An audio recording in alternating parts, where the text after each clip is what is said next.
విశాఖ సింహాద్రి అప్పన్న సన్నిధిలో గంధం అమావాస్యను వైభవంగా నిర్వహించారు.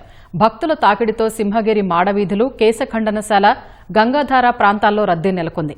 స్వామి దర్శనానికి వేల మంది మత్స్యకారులు తరలివచ్చారు. 30 వరకు నిర్వహించనున్న చందనోత్సవ ఏర్పాట్లను హోంమంత్రి అనిత పరిశీలించారు. సింహగిరిపై గంధం అమావాస్యను వైభవంగా నిర్వహించారు. ఏటా చందనోత్సవానికి ముందుగా వచ్చే అమావాస్యను గంధం అమావాస్యగా మత్స్యకారులు భావిస్తారు. దేశం నలుమూలల నుంచి భక్తులు పెద్ద ఎత్తున తరలివచ్చారు. వరాహ పుష్కరిణిలో పుణ్యస్నానాలు చేసి గరిడీలతో స్వామిని కీర్తిస్తూ సింహగిరి చేరుకుని అప్పన్న స్వామిని దర్శించుకున్నారు. మండుతోన్న ఎండలతో భక్తులకు ఇబ్బంది కలగకుండా అన్నదానం, మజ్జిగ పంపిణీ చేశారు.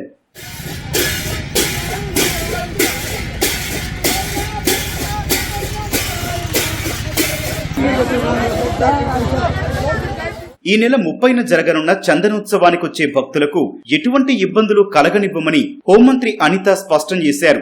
సింహాచలంలో ఉత్సవ ఏర్పాట్లను మంత్రి పరిశీలించారు. అధికారులతో సమీక్షించి పలు సూచనలు చేశారు. సుమారు 2 లక్షల మంది దర్శనానికొస్తారని అంచనా వేస్తున్నామన్న అనిత ట్రాఫిక్ సమస్యలు తలెత్తకుండా తగిన ఏర్పాట్లు చేస్తున్నట్లు చెప్పారు.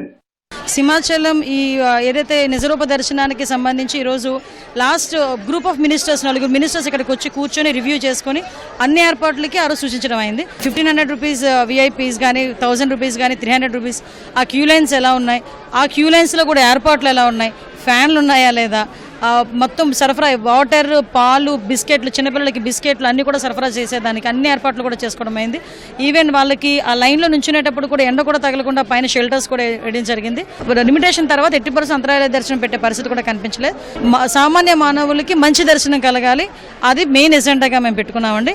దీనిలో కొన్ని త్యాగాలు చేయాల్సి వస్తే మేము త్యాగాలు చేస్తాం తప్పించి సామాన్య ప్రజలకు 80% ఇబ్బంది కలగజేయము అని చెప్పి మేము క్లియర్గా చెప్పాం.